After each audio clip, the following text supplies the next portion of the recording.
2026ல வரக்கூடிய எஸ்எஸ்சி எக்ஸாம்ஸ்ல நீங்க கிளியர் பண்ணணும்னு ஆசைப்பட்டீங்கன்னா நம்ம இன்ஸ்டிடியூட்ல இப்போ நம்ம ஃபவுண்டேஷன் பேட்ச் அதுக்காகவே லான்ச் பண்ணிக்கிறோம்.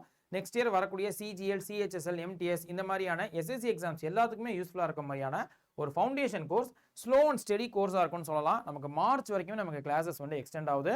ஸோ நீங்கள் பொறுமையாக ஒவ்வொரு நாளைக்கு ஒரு 2-3 மணி நேரம் செலவு பண்ணி கிளாஸஸ் பார்த்து ப்ராக்டிஸ் பண்ணி வச்சுக்கிட்டீங்க அப்படின்னா நீங்கள் அடுத்த வருஷம் நோட்டிஃபிகேஷன் வரும்போது எல்லாத்தையுமே அப்ளை பண்ணலாம். எல்லா எக்ஸாமுமே ட்ரை பண்ணி பாருங்கள், ஏதாவது ஒன்று கண்டிப்பாக கிளிக் ஆகும்.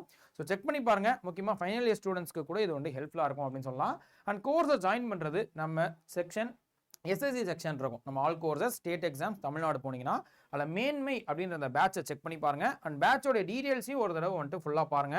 எந்தெந்த ஸ்டாஃப் எடுக்கிறாங்க, அவங்களோட டெமோ கிளாஸஸ் கூட பார்க்கலாம். ஸோ கண்டென்ட் எப்படி எடுக்கிறாங்க, உங்களுக்கு பிடிச்சிருக்கா அண்ட் அதையும் நீங்கள் பார்த்துக்கலாம். அண்ட் அதே மாதிரி இந்த ஸ்டடி பிளான் அப்படின்றதையும் நீங்கள் ஒரு தடவை செக் பண்ணிக்கணும். ஏன்னா எந்தெந்த ஸ்டாஃப் எந்தெந்த கிளாஸஸ் என்னென்ன டைமில் எடுக்க போகிறாங்கன்னு தெரிஞ்சுக்கலாம். யார் யாருக்கு எவ்வளோ கிளாஸஸ் அலோகேட் ஆயிருக்குன்ற அந்த பிடிஎஃப் வந்துட்டு நீங்கள் ஓப்பன் பண்ணி பார்த்துக்கலாம். ஸோ அப்போ டெய்லியும் ஒரு கிளாஸோ 2 கிளாஸோ தான் யூஸ்வலி இருக்கும். சில நாட்களில் மட்டும் 4 கிளாஸஸ் வரலாம். அண்ட் அந்த டைம் பீரியடில் நல்லாவே நீங்கள் வந்துட்டு அதர் ப்ராக்டிஸ் கொஸ்டின்ஸுக்கு நீங்கள் யூஸ் பண்ணிக்கலாம். ஸோ செக் பண்ணி பாருங்கள். இந்த கோர்ஸை நீங்கள் ஆஃபரோட ஜாயின் பண்ணிக்கணும்னா Y890 அந்த கோடை யூஸ் பண்ணும்போது மேக்ஸிமம் பெனிஃபிட்ஸ் இருக்கும். ஸோ அதை லைவாக கூட நான் காமிச்சிடுறேன். ஸோ Y890 அப்படின்றத நமக்கு டைப் பண்ணோன்னா எவ்வளோ ருபீஸ்க்கு ஜாயின் பண்ணலாம், 2700 அப்ராக்சிமேட்டாக 2720க்கு ஜாயின் பண்ணிக்கலாம். செக் பண்ணி பாருங்க. அண்ட் வேற ஏதாவது டவுட் இருக்குன்னா கமெண்ட் செக்ஷன்லையும் கேளுங்க. கமெண்ட் செக்ஷனில் இந்த கோர்ஸோடைய லிங்க்கையும் நான் பின் பண்ணுறேன். ஈஸியாக கிளிக் பண்ணி நீங்கள் ஜாயின் பண்ணிக்கலாம்.